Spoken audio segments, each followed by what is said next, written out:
Aussi nombreux finalement au mois d'août. Donc aujourd'hui c'est l'histoire du soldat.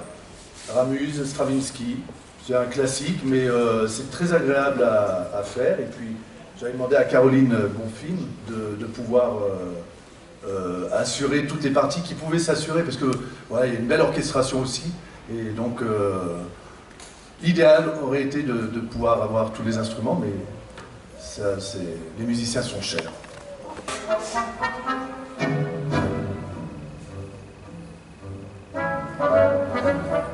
Entre Dange et Deneuzy, un soldat qui rentre chez lui.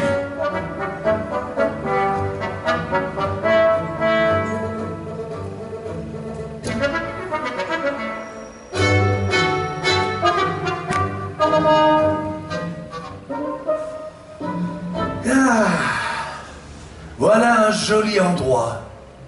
Si on se reposait un moment, le soldat s'arrête au bord d'un ruisseau.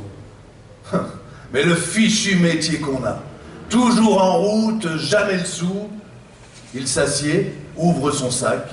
Allez, c'est ça, mes affaires sans dessus-dessous. Et mon Saint-Joseph qui est perdu. C'est une médaille en argent dorée, avec Saint-Joseph, son patron. Ah non, il l'a retrouvé. Si on peut s'y voir. Mais le portrait, où est-ce qu'il est? Un portrait de sa bonne amie qui lui a donné son portrait. Ah, il l'a retrouvé. Va plus profond et sort de son sac un petit violon. On voit que c'est du bon marché. Il faut tout le temps l'accorder.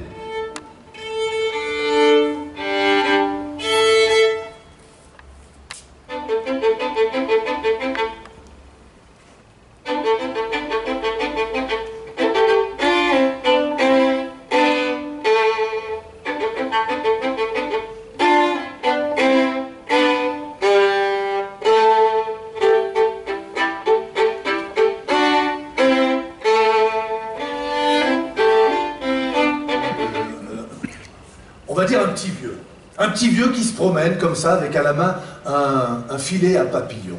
« Donnez-moi votre violon !»« Quelle idée !» répond Joseph. « Eh bien, vendez-le-moi alors !»« Ah bah sûrement pas. »« Changez-le-moi alors contre ce livre. »« Merci beaucoup, mais je ne sais pas lire. »« Oh, vous ne savez pas lire, ben ça ne fait rien. »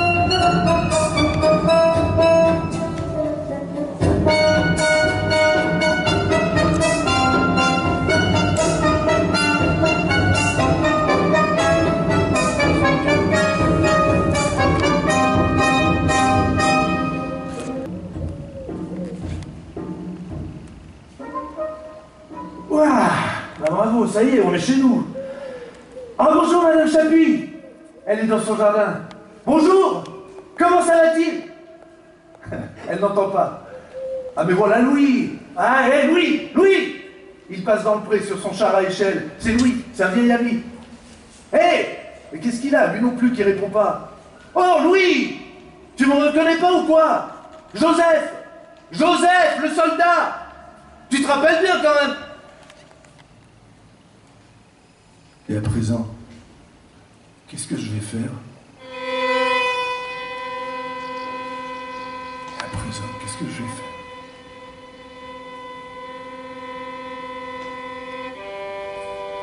Et à présent? Qu'est-ce que tu vas faire à présent? Joseph relève la tête. Le diable se tient devant lui. Brigand, brigand, bougre de brigand. Il se jette sur lui, sabre à la main. Qu'est-ce que tu vas faire? Tiens-toi tranquille, et puis tâche de parler poliment.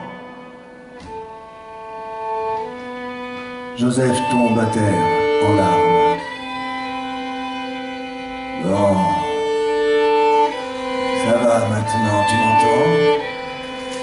Qu'est-ce que tu vas faire à présent? As-tu déjà tout oublié? Et ce livre, bien relié?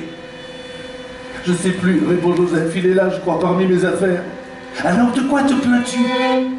Tu as plus que le nécessaire puisque tu as le superflu. Ah, et puis, tu es soldat ou quoi? Allez, fais voir à ces messieurs et dames. Garde à vous! Bouge plus, bien. Cache-moi ce sabre. Ôte ton sac, pose-le là. Bon, allez, tu reprends la position. Garde à vous! À présent, attention. Tu as ôté ton bonnet. Tiens, mets cette casquette. Ah, elle te va joliment bien.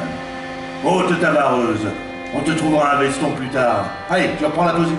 Tu reprends la position. Alors, dis-moi, parce que tu dois savoir comment faire pour ne rien avoir. Et il jette au loin le livre. Monsieur, c'est pour ces 500 000 francs. Faut-il les verser à votre... Non, oui, non, faites ce que vous voulez, je m'en fiche. Oui. C'est un télégramme, monsieur. C'est pour vous donner des nouvelles de votre bateau. Toutes les mers. Et sur toutes les mers, tous les bateaux, et tout ça, c'est à moi. Je suis enfermé. On m'envie comme jamais homme n'a été envié. On m'envie, mais je suis mort. Je suis hors de la vie. Je suis énormément riche. Je suis riche énormément, mais je suis mort parmi les vivants. Est-ce qu'il est permis d'entrer? Joseph se redresse. Devant lui se tient... Et bien de la même façon, on va dire que devant lui se tient une petite vieille. Qui êtes-vous? Que voulez-vous? On voudrait vous parler, monsieur, mais permettez quelque chose que vous avez laissé tomber. La petite vieille lui tend le livre. J'ai mon carton sur le palier des raretés, monsieur, des curiosités. Non, si c'est ça, merci. Oh, mon bon monsieur, par pitié, écoutez, n'insistez pas. Tenez, voici de quoi. Oh, non, monsieur. On a sa dignité. Nous conviendrons du prix après.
Ça va bien.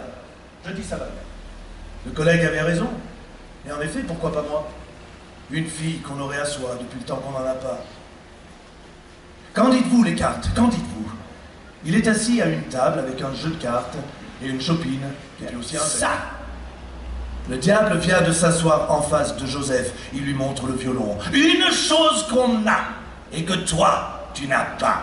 Que tu avais, que tu n'as plus. Mon pauvre ami, tu es perdu. 7 de cœur, 10 de cœur, N de cœur. On se disait c'est le bonheur. On y croyait quand même bien, hein? Mais c'est qu'il y a le moyen, et c'est moi qui mets le moyen. Le diable fait vibrer les cordes du violon. C'est vrai, dit Joseph. C'est vrai ce qu'il dit. Il me tient. En effet, c'est lui qui a le moyen. Moi, je n'ai rien. Je n'ai plus rien. Moyen unique, unique, unique, unique. Remède unique, musique. Musique, musique. Hardy, Hardy, vas-y quand même. Saute-lui dessus. Casse-le des reins. Il n'y a que la musique, cher ami. Oui, mais c'est pas un homme. Je ne peux rien contre lui. Pour toi, tout est fini. F-I-N-I, ni, F-I-N-I, ni, fi, fini, ni, fini, fini, fini, ni, fi, fini, fini, ni, fi, ni, que si, tu peux quelque tient en quoi? Pourquoi? Pourquoi? Parce que tu as de l'argent à lui. Débarrasse-toi de cet argent. Joue aux cartes avec lui. Il va te le gagner. Il veut toujours gagner. Toi, tu vas perdre, mais il sera perdu et tu seras sauvé. Jouez-vous, dit Joseph. Jouez-vous.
Il arrive en marchant à quatre pattes. Il supplie Joseph de lui rendre le violon. Par tous les moyens, il tente de le lui arracher des mains. Mais Joseph tient bon. Il se sert de l'archet comme d'une épée. La bataille est rude. La bataille est incertaine. Et c'est alors que Joseph a une idée. Il se met à jouer. Les cordes vibrent sous ses doigts. Comme possédé par la musique, le diable est obligé de danser. Et alors il danse. Il danse. Il danse. Il ne peut plus s'arrêter. Son corps désarticulé se contorsionne, se tord en tous sens. Et alors il tourne. Il tourne. Il tourne, tourne, tourne sur lui-même. Avant de tomber à côté de toi. C'est que... C'est dans le temps tout ça. C'est dans le temps, tout là-bas. Dans le temps que j'étais soldat. Tout là-bas. Chez ma mère, dans mon village. Et c'est loin. C'est bien loin. Et j'ai oublié le chemin. Et si on y allait? Qu'elle dit. Ah non, non, c'est défendu, répond Joseph. On sera vite revenu. Et puis personne n'en saura rien. Elle le regarde. Et elle lui dit, tu en as bien envie toi aussi. Hein? Oh que si, si. Allez, que si. Si, aussi, je veux bien. Aussi, tu en as envie. Allez, a-t-elle dit. Et lui, il lui disait, bon, non, venez ici. Mais elle, non, non, pas avant que vous l'ayez dit oui. Allez, oh oui, allez. Et alors il a réfléchi et il s'est dit, pourquoi pas?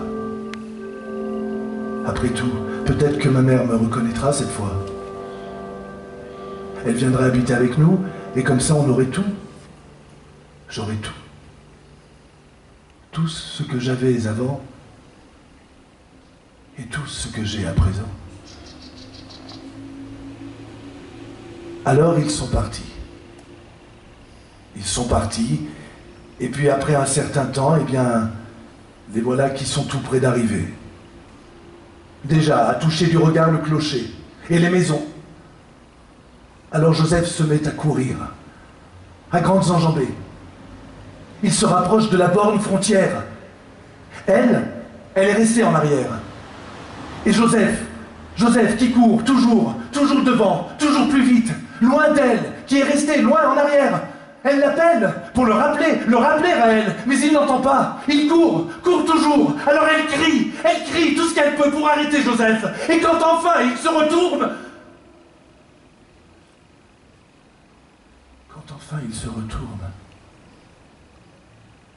le diable attend entre elle et lui. Il attend, les doigts posés sur les cordes du violon.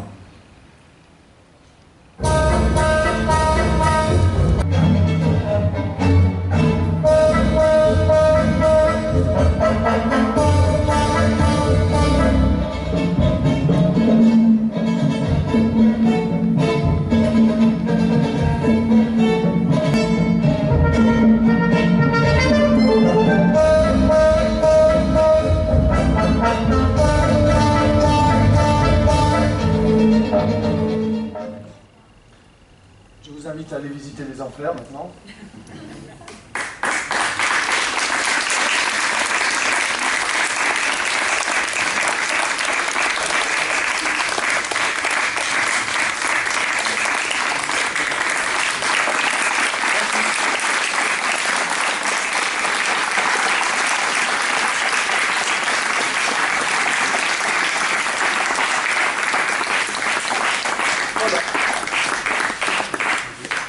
C'était l'occasion de mêler peut-être un peu l'orchestration et puis en direct avec Caroline.